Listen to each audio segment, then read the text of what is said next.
Pleasure to meet y'all at last, and welcome back to films I should have talked about years ago. And well, let's get on going with another little thing from Pixar, and of course, is also a sequel to another something that came out well over a decade ago. And I'm mostly talking about, well, I've already talked a bit about The Incredibles 2 and how it seemed to compare to the original by any means. But now's the time where I talk about a second film which relates to another franchise out there that had already gotten a lot of attention back in the day, Finding Dory, the sequel to Finding Nemo. It basically serves as a straight up sequel, but again, kind of like what The Incredibles 2 basically had in mind, an enormous time gap basically had taken place. But unlike The Incredibles though, Finding Dory came out in 2016. 13 years after the first one. So when you basically get down to it, The Incredibles took 14 years to get a sequel, and Finding Dory, being released a little bit earlier, managed to get a sequel only 13 years later. So, well, I guess that pretty much just goes to show that Pixar is actually a little bit more committed to making more original projects for the time being, and if they are in fact only wanting to make sequels, then that's most likely only because of overwhelming fan demand over the course of, well, a certain prolonged period of time, plus a few other reasons that might potentially come up. Because you never quite know. Maybe someone could actually be expecting Pixar to make another Toy Story sequel, which I myself would be on board with that. A Toy Story 5 would kind of be necessary to pretty much give a full-on, all-out conclusion to the Toy Story franchise itself. An actual happy ending to everything that's already happened.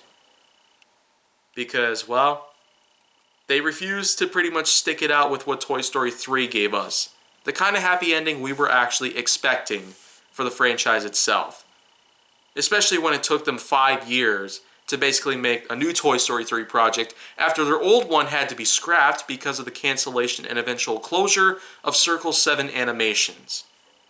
So, I don't really blame them for a lot of things that had happened back in the day, but anyways, Finding Dory, again, it serves as a straight-up sequel, taking place not long after what the first one basically did, with basically a lot of things taking place with Dory this time instead of Nemo.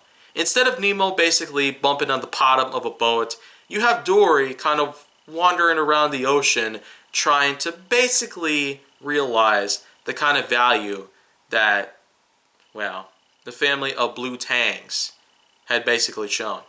There are a lot of flashback scenes to basically offer us some context on what could be happening at some point throughout the film itself.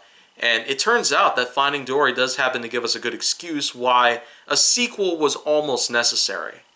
But the truth is, I don't necessarily see a whole lot of reasons to have to make a sequel, unless of course if there were a bunch of things out there like overwhelming fan demand or the need for cash grabs or basically the possibility of expanding the universe that's within this one film itself. Well then again, the kind of lore that delves from Finding Nemo 1 itself to begin with has expanded greatly since then. There's been tons of trivia out there, a lot of memes to connect, and then of course there's been a lot of other media that had pretty much been setting up expansions all over the place. So with that extreme popularity, of course they're going to want to make a sequel to something like this. They basically made a sequel to Psycho, Problem Child, Lion King, and then of course we got ourselves sequels to other franchises out there that was already popular enough to begin with, like Aladdin 2 and 3, and then of course we had ourselves Toy Story 2 and 3. 3 of course actually ended up becoming the most successful out of all of them, grossing at around $1 billion. And then the fourth one, coming out about 9 years later in 2019, had grossed well over $1 billion compared to the third one. So, again, that's pretty much just what happens sometimes. A lot of film companies out there end up having to make sequels because of these relying factors that happen to cross paths between them all. Between the audiences and the producers and the directors and the executives who are running the studios, it seems to be that that's just what happens most of the time. Well, anyways, let's not get off track like that again. I'm sorry. So, anyways, the plotline basically continues on with Dory basically becoming involuntarily captured and then basically put into a waiting room where there awaited a septopus. Yeah, basically an octopus with 7 legs who was called Hank. And I really gotta tell you, I never quite expected a septopus to appear in the lore behind the Finding Nemo franchise itself. But you know what? Expectations are not always met. Sometimes surprises are deemed necessary by most people out there. Sometimes it's just all over the place. And in this case, I really gotta say, the fact that that one scene alone where Hank and Dory meet for the first time, with Hank getting extremely frustrated about Dory's short-term memory loss, that is hilarious. Like, who would have thought that a septopus would get so annoyed by someone's short-term memory loss? Like, it's kind of bad enough that, well, when you really think about the satire that happens here and you parallel with real-life events, sometimes there's always that special someone you have that could be your friend who ends up having to feel the same way because they just don't like it.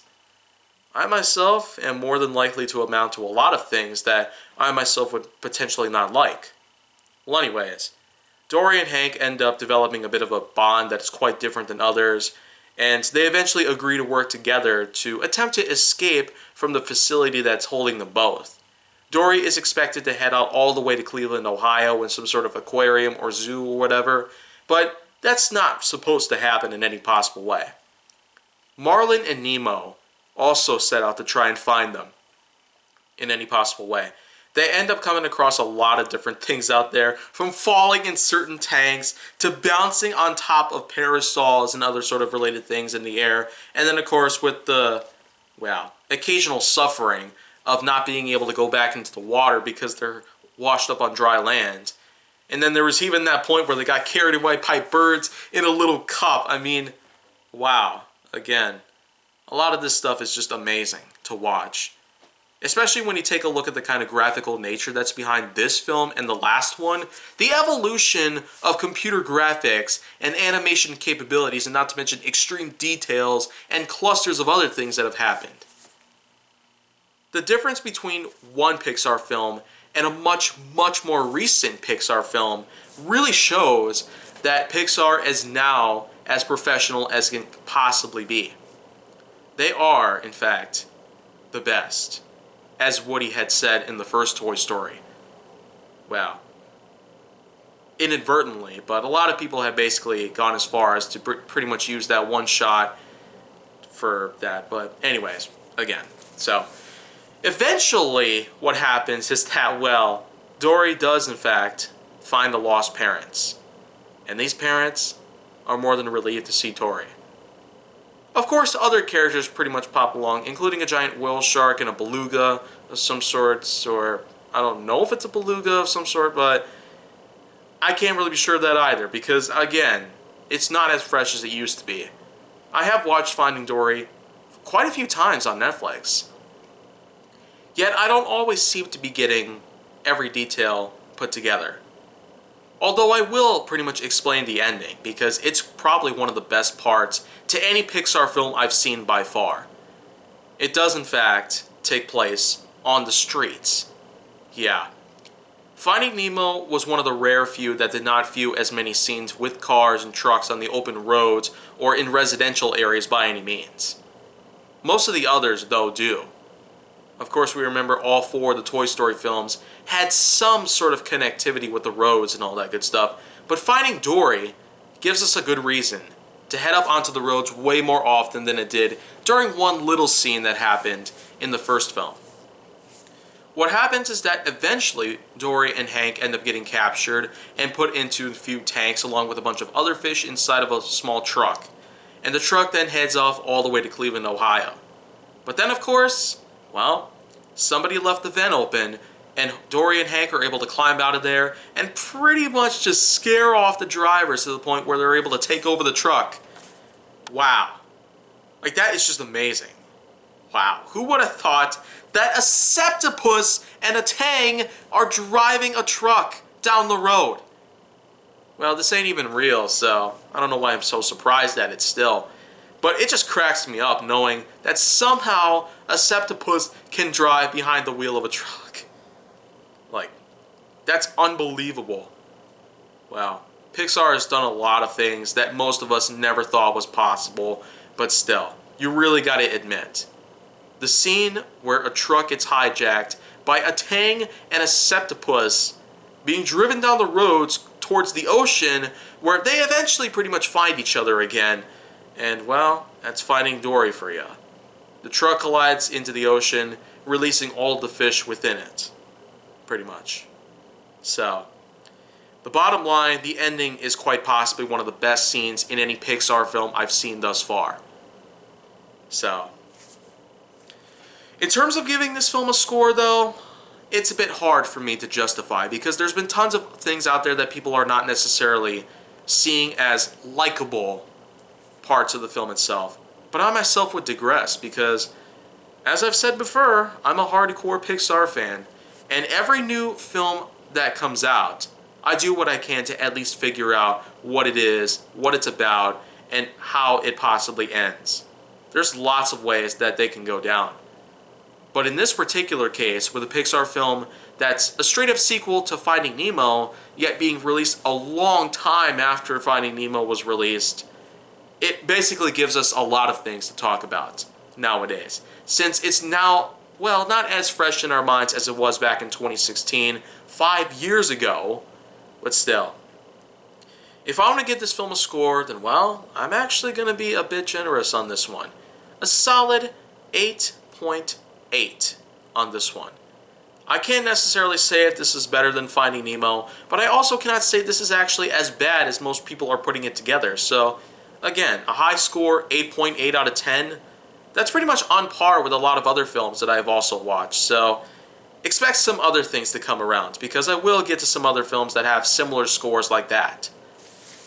And if you want to see more, go down to my channel, then make sure that you like, subscribe, comment, follow me on social media, and stay on the Hollywood side.